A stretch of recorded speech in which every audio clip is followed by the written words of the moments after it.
जय जय श्रीमन नारायण। मैं सीता श्रीनिवास।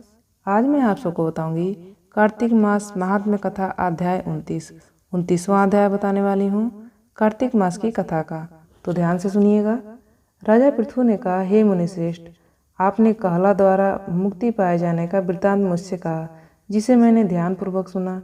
हे नारद जी, यह काम उन दो नदियों के प्रभाव से हुआ। कृपया कर यह मुझे बताने की कृपा कीजिए।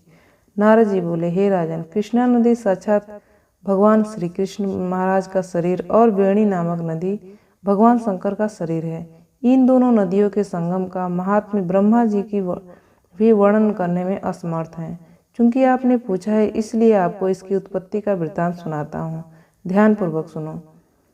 चाक्षुषु मनवंतर के आरंभ में ब्रह्मा जी ने श्राह पर्वत के शिखर पर यज्ञ करने का निश्चय किया।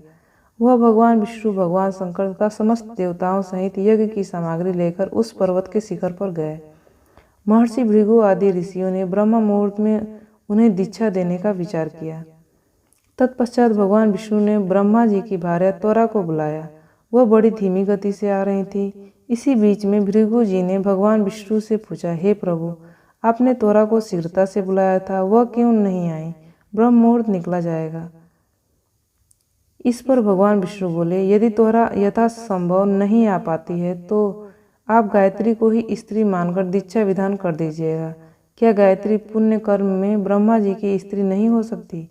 नारद जी ने कहा, हे राजन, भगवान विष्णु की इस बात का समर्थन भगवान शंकर ने भी किया था। यह बात सुनकर भृगु जी ने गायत्री जी को ब्रह्मा जी के दाईं ओर बैठा दिया और दीक्षा विधान आरंभ कर दिया।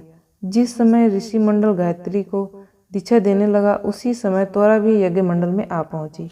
ब्रह्मा जी के दाईं ओर गायत्री को बैठा देखकर ईर्ष्या से कुपित होकर त्वरा बोली, जहाँ अपूज्यों की पूजा होती है, पूज्यों की अप्रतिष्ठा होती है, वहाँ पर दुर्भिक्ष, मृत्यु तथा भय तीनों अवश्य हुआ करते हैं। यह गायत्री ब्रह्मा जी की दाईं ओर मेरे स्थान पर विराजमान हुई है, इसलिए यह अदृश्य बहने वाली नदी होगी। आप सभी देवताओं ने बिना विचारे इसे मेरे स्थान पर बिठाया है, इसलिए आप सभी जड़ रूप में नदी होंगे। नारद जी बोले राजा पृथु से, हे राजन, इस प्रकार त्वरा के श्राप को सुनकर गायत्री क्रोध से आग बबूला होकर अपने ओंठ चबाने लगी। देवताओं के मना करने पर भी उसने उठकर त्वरा को श्राप दे दिया। गायत्री बोली, त्वरा, जिस प्रकार ब्रह्मा जी तुम्हारे पति हैं, उसी प्रकार मेरे भी पति हैं। तुमने व्यर्थ ही श्राप दे दिया है, इसलिए तुम भी नदी हो जाओ। तब देवताओं में खलबली मच गई। सभी देवता त्वरा को साष्टांग प्रणाम करके बोले, हे देवी, तुमने ब्रह्मा आदि समस्त देवताओं को जो श्राप दिया है वह उचित नहीं है, क्योंकि यदि हम सब जड़ रूप नदी हो जाएंगे तो फिर निश्चय ही यह तीनों लोग नहीं बच पाएगा। चूंकि यह श्राप तुमने बिना विचार के दिया है, इसलिए यह श्राप तुम वापस ले लो। त्वरा बोली, हे देवगण, आपके द्वारा यज्ञ के आरंभ में गणेश पूजन न किए जाने के कारण यह विघ्न उत्पन्न हुआ है। मेरा यह श्राप कदापि खाली नहीं जा सकता, इसलिए आप सभी अपने अंगों से जड़ीभूत होकर अश्वमेघ नदियाँ बनोगे। हम दोनों सौतने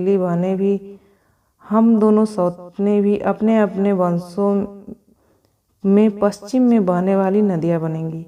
नारद जी राजा पृथु से बोले, हे राजन, त्वरा के यह वचन सुनकर भगवान विष्णु, शंकर आदि सभी देवता अपने अपने अंशों से नदियाँ बन गए।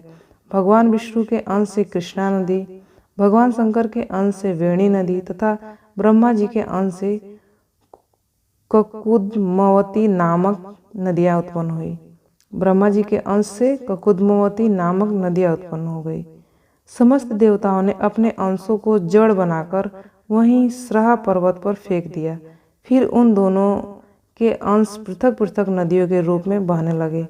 देवताओं के अंशों से सहस्त्रों की संख्या में पश्चिम की ओर बहने वाली नदियाँ उत्पन्न हो गई। गायत्री और त्वरा दोनों पश्चिम की ओर बहने वाली नदियाँ होकर एक साथ बहने लगी।